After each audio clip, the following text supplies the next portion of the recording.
Sebaik-baik manusia adalah yang bermanfaat bagi orang lain. Tidak harus memberikan kemewahan, bahkan dengan cara cukup sederhana, yaitu membagikan sepatu untuk anak yatim piatu dan kaum duafa. Inilah cara seorang Alfianto Setiawan yang memberikan kebahagiaan untuk anak-anak Indonesia. Saya Alfianto Setiawan. Saat ini saya bekerja sebagai pegawai negeri sipil di Rumah Sakit Tingkat 2 Dr. Supraon Malang. Program 1000 sepatu untuk anak Indonesia ya saya dirikan memang untuk membantu anak-anak yatim piatu dan duafa yang setiap hari mereka ke sekolah masih menggunakan sepatu yang sudah rusak, kemudian jebol, atau mungkin bahkan mereka belum punya sepatu.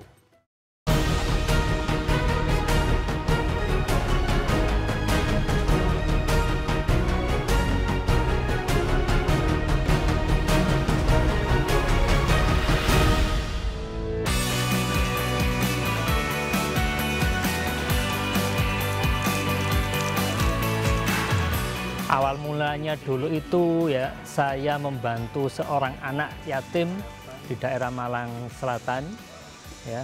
Kami beri bantuan perlengkapan sekolah dan lain sebagainya. Cuma satu yang belum bisa kami berikan saat itu ya. Saya lihat sepatu anak ini sudah rusak.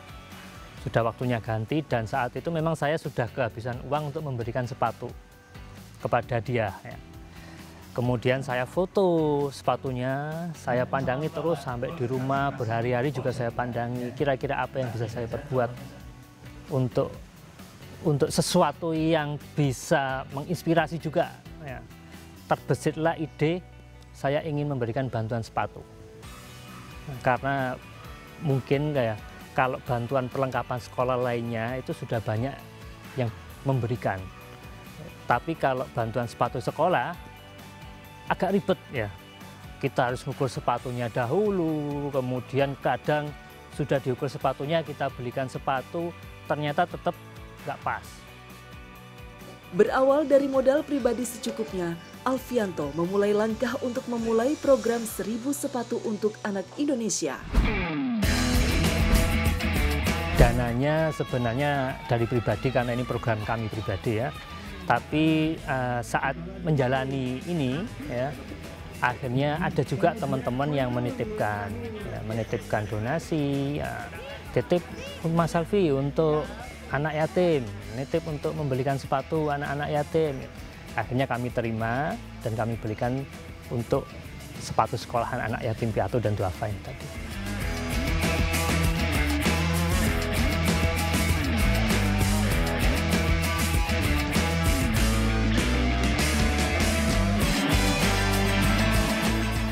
Saya saja untuk diri saya saja, saya masih susah ya. Lalu bagaimana saya bisa membantu orang lain? Akhirnya saya punya mobil itu saya jual. Saya jual sebagian untuk menutup hutang, sebagian untuk modal usaha, mendirikan usaha yang hasilnya saya gunakan untuk operasional 1000 sepatu ini. Tidak hanya terbatas di Pulau Jawa, Alfianto juga menyalurkan bantuan sepatu ke pedalaman di luar Jawa. Tentu saja medan yang terjal, serta biaya yang dikeluarkan untuk mencapai tempat tujuan menjadi tantangan tersendiri baginya. Saya ada sedikit cerita lucu lah bagi saya ya. Waktu itu di pedalaman Kalimantan Barat, jadi perbatasan sama Sarawak, Malaysia. Jadi perjalanan ke sana itu membutuhkan waktu kurang lebih 1 hari perjalanan. Kemudian ongkos naik ojeknya juga ya hanya bisa ditempuh dengan sepeda motor dan ojeknya satu ojek itu aja 500.000 ya.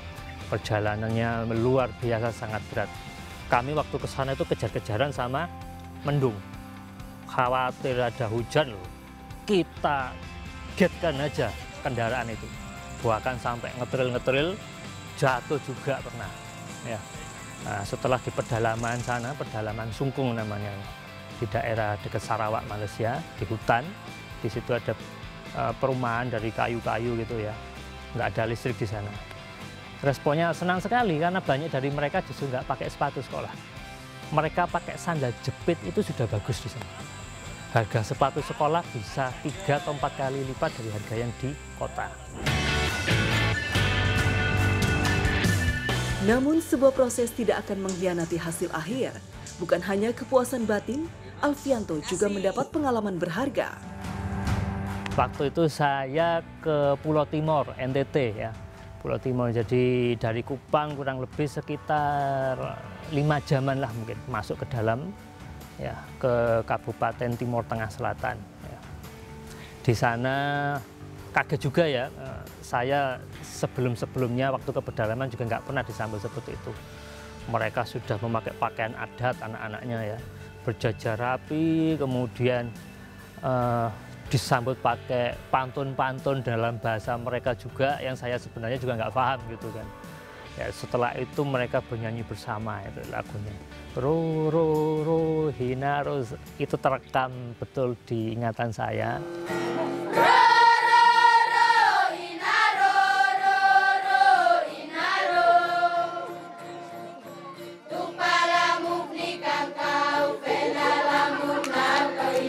Saya jadi terharu sekali, kemudian merasa ya Allah, saya seperti ini, saya cuma orang biasa, ya, cuma background juga pegawai biasa. Saya ke sana disambut bak seperti bupati, bak seperti raja-raja, seperti ini. Akhirnya ya kami bernyanyi bersama dengan anak-anak, kemudian berjoget bersama, memakai pakaian adat juga mereka. Itu luar biasa sekali sambutan di sana.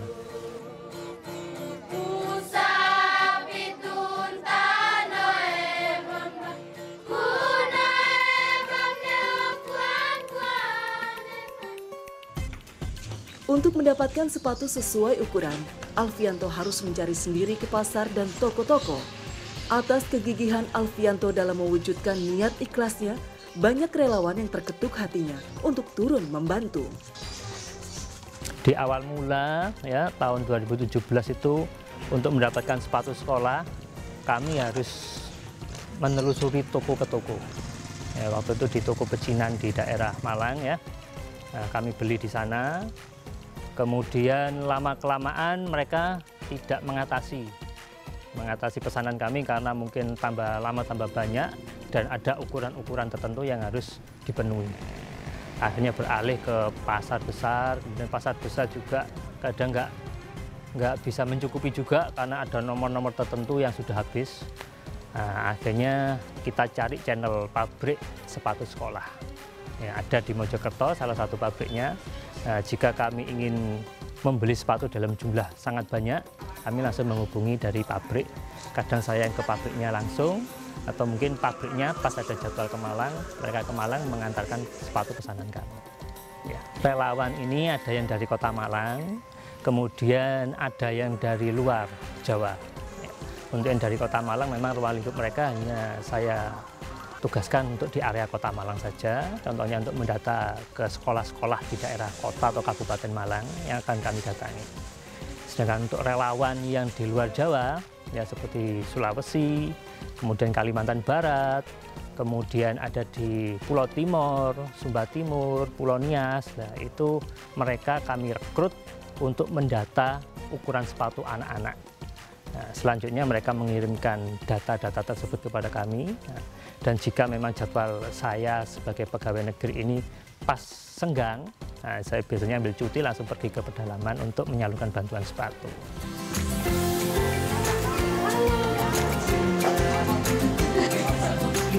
Tidak berhenti pada pemberian sepatu sekolah, Alfianto juga memikirkan bagaimana caranya menghibur anak-anak. Assalamualaikum. Makan yang banyak, minum obat ya, biar lekas sembuh ya.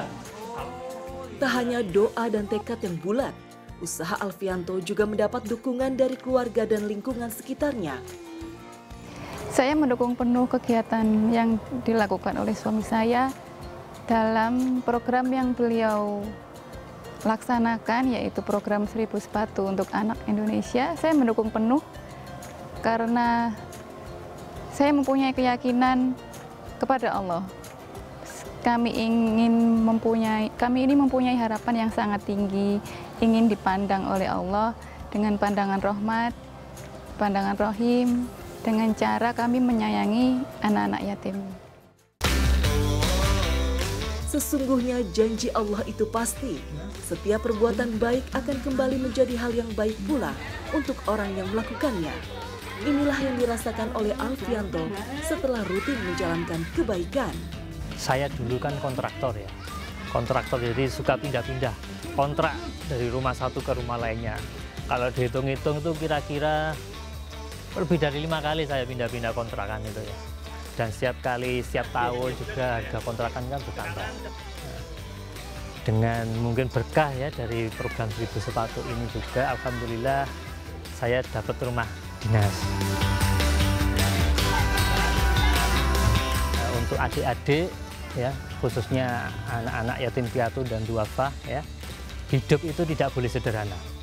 Hidup itu harus kuat, luas, besar, dan bermanfaat. Yang sederhana itu sikapnya.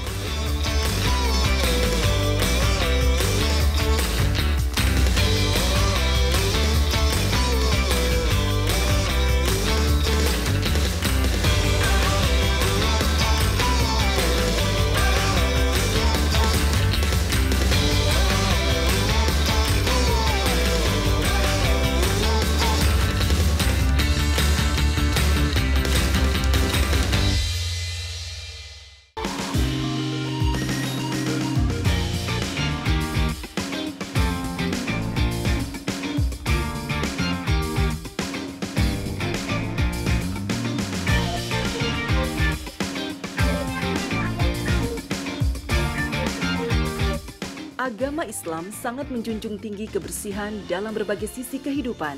Beberapa ulama pernah mengungkapkan bahwa seberapa bersih kita, maka sebesar itulah keimanan kita.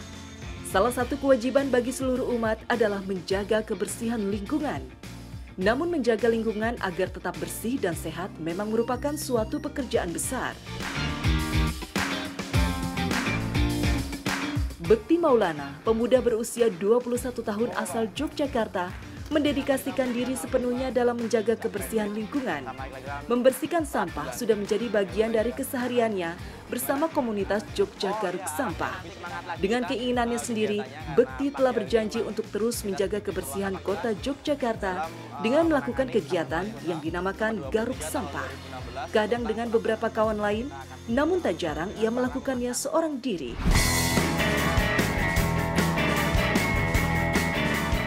Arti hidup bagi saya ya harus selalu menebar manfaat untuk orang lain dan siapapun yang ada di sekitar kita, termasuk alam raya. Kita hidup kan harus selalu menebar manfaat ya, bukan hanya menebar pesona kan. Jadi ya dalam hal ini kita tekankan aja, saya tekankan ke diri saya sendiri kalau saat kita berbuat baik itu tidak harus menunggu waktu luang, tapi sebisa mungkin kita meluangkan waktu lah. Saat ini saya di Garuk Sampah sebagai koordinator, bukan koordinator, kopiordinator. Jadi memang benar-benar kopior. Karena harus bekerja di 2 tempat, kemudian masih meluangkan waktu. Saya kerja di UPT Malioboro sama di PT Trijaya Komunika, jadi di 2 tempat. Kalau pagi di UPT, sore sampai malamnya di PT Trijaya Komunika. Kalau di UPT, saya perawatan kawasan wisata Malioboro dengan tim infrastruktur. Itu meliputi tanaman, bangku pedestrian, lampu, CCTV, dan masih banyak lagi. Kebersihan juga masuk. Kalau di PT Trijaya Komunika, saya sementara ini sebagai pemasaran marketing, sarang CS lah, customer service di lapangan. Meski harus berbagi waktu karena tuntutan pekerjaan, Bekti tak lantas mengabaikan komitmennya. 4 tahun sudah Bekti bergabung dengan para aktivis Jogja Garuk Sampah. Tak pernah sedikit pun ia lalai dari kegiatan membersihkan sampah, baik dalam hal kegiatan rutin maupun mengedukasikan kepada masyarakat. Kami himbau kepada para pengunjung dan wisatawan di kawasan wisata Malioboro untuk bersama kita menjaga dan merawat kawasan wisata Malioboro, minimal dengan membuang sampah pada tempat yang telah disediakan. Kalau kita berikan himbauan biasanya menggunakan pengeras suara ya, seperti saya bawa warna merah itu, ya kita sampaikan tentang ajakan untuk membuang sampah pada tempatnya, mengurangi konsumsi sampah. Kadang kalau pas kita nggak bawa toa, kita bukan edukasi lagi. Kalau pakai suara kan edukasi, kita seringnya malah eduaksi. Jadi memberikan edukasi menggunakan tindakan secara langsung. Jadi misal kalau kita lihat ada orang buang sampah sembarangan nih di depan kita nggak terus negur, "Mas, jangan buang sampah sembarangan dong." Nanti dia akan malu. Kalau dia malu kan dia merasa diserangan, nanti pasti akan membela diri, malah rame, nanti berantem, kan nggak baik juga. Jadi kita cara menegurnya dengan halus. Cukup kita ambil sampah yang ada di depan dia, tapi sampah yang lainnya.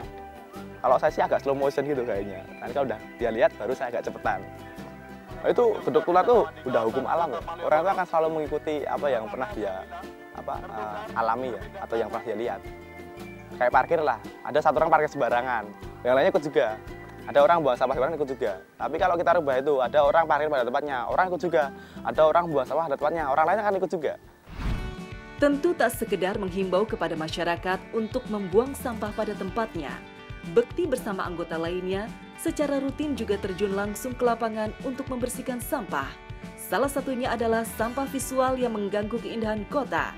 Namun Bekti melakukannya sesuai dengan aturan yang berlaku. Banner-banner, iklan-iklan yang pemasangannya tidak sesuai dengan aturan yang ada. Nah, aturan yang kami maksud adalah ada Etika Pariwara Indonesia, pasal 4.4, itu tentang media luar ruang. Yang di situ diatur bagaimana tata cara untuk beriklan di luar ruang.